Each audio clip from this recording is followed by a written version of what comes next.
How is the word church used in the New Testament? How's the word church used in the New Testament? Well, the first way it is used is in Matthew chapter 16. It's the first occurrence of the word church in the New Testament from the lips of Jesus, in which Jesus says, I will build my church. In that sense, he's using the word church to refer to all Christians everywhere. It's the general or generic usage of the word church. Theologians and pastors oftentimes call this the universal church. All believers in all denominations, all who've truly placed their faith in Jesus Christ, they are part of the church at large, in general. The word church is also used in a very specific sense to refer to a local group of Christians. So those are the two primary ways we hear Christians talk about the word church, is the church universal and the church local.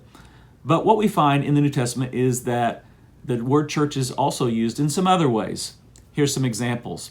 The word church is used to refer to a group of Christians gathering in a house to encourage one another and study the Bible and pray together.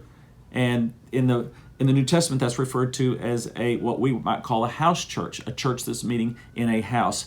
An example of that would be from the book of 1 Corinthians. 1 Corinthians 16:19. Aquila and Priscilla greet you heartily in the Lord with the church that is in their house.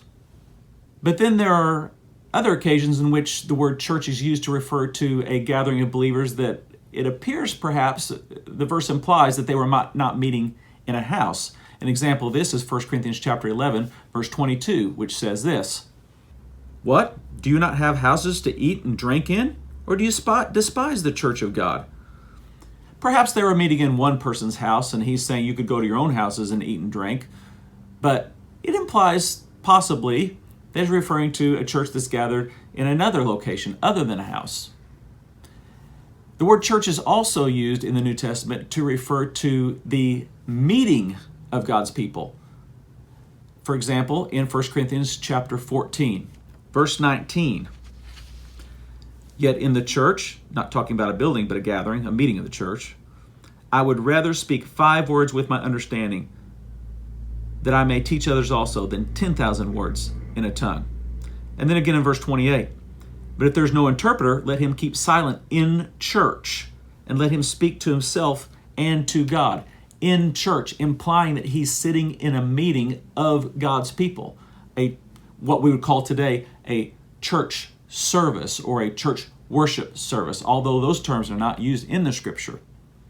But there is the implication there that when the Christians are gathered and when they're going about their tasks that they want to accomplish together, what are the elements that they do together, which we're going to look at in another video.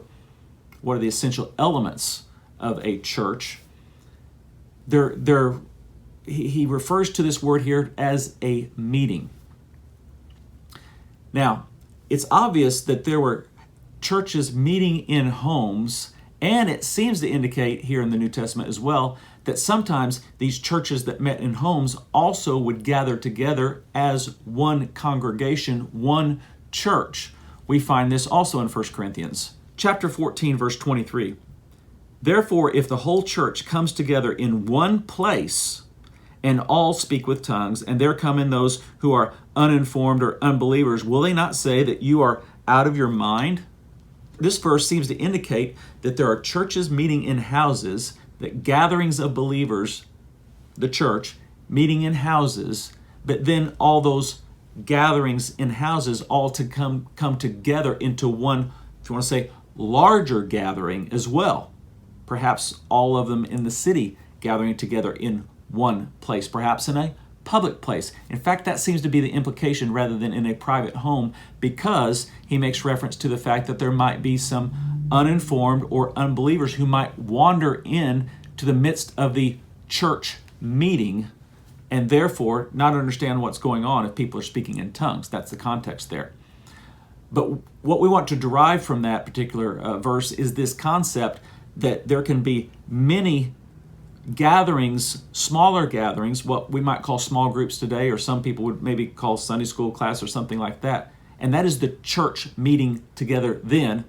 but then they all gather together as one larger body, a group of Christians known as a church.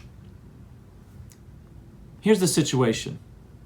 The New Testament does not give us an explicit description of the organization of a church. What this means for us is we must not be dogmatic about how we form churches.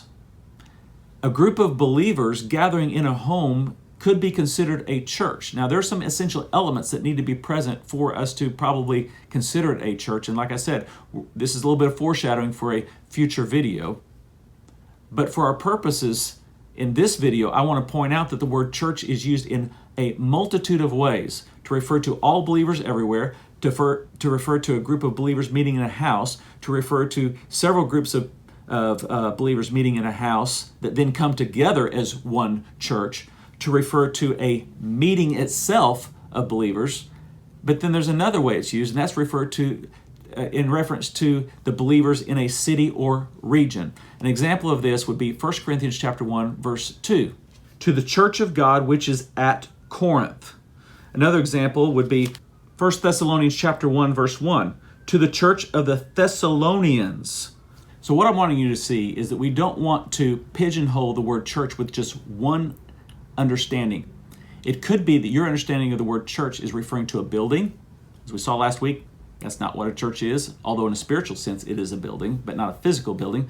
Church is not just a meeting on Sunday morning from 10:30 to noon. It's not an organization. The word church is used in a multitude of ways. I'm sharing this with you to make sure that you understand. We don't want to pigeonhole the word church to just have one meaning in our minds. The word church is used to refer to a meeting of believers, a gathering in a home, a gathering of several of these groups that meet in homes together in one larger group. It's also used to refer to the all believers everywhere. So the word church, ecclesia, called out ones, the gathering of God's people, can have many different expressions.